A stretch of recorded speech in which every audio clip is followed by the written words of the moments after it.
ইশিতার খুনি কাঁচরাপাড়ার বাসিন্দা দেশরাজ সিং এর বাড়িতে পুলিশের তল্লাশি।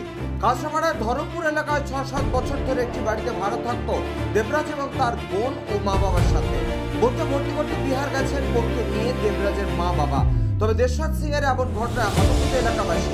সবাই জানাচ্ছেন তাদের ঘরেও মেয়ে আছে। এরকম ঘটনায় সত্যি আতঙ্কের ব্যাপার।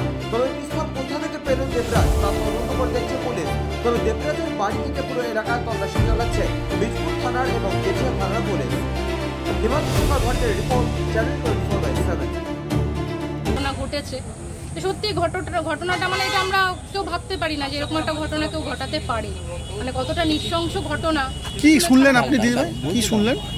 শুনলাম যে ওর এরকম কোনো কৃষ্ণনগরের কোনো একটা মেয়েকে গুলি করে হত্যা করেছে। কবে এখানে কতদিন হয়েছে এখানে থাকতে? সেটাও আমি ঠিক নোটিস করিনি, তবে দেখতাম যে ওর মা আর বোন বেসিক্যালি এখানে আমাদের হোস্টেলের ভেতর সাইডটা হাঁটাচলা করতেন আর কি, হাঁটতে যেতেন, সেই সূত্রেই দেখা। কতদিন আগে এখানে এসেছিল, কি সূত্রে ছিল জানা আছে? না, ওইখানে তো ভাড়া থাকেন এই বাড়িতে, এবার এখানে অনেকে সেটাও আমি ঠিক আমার এক্স্যাক্টলি আমার জানা নেই। এলাকায় কারোর সাথে মানে না সেভাবে মেশেও না এনারা, কারোর সাথে মেশা বা পরিচয় সেরকম কোথা থেকে এসেছিল কিংবা কোথা থেকে ভাড়া সেটাও জানি না।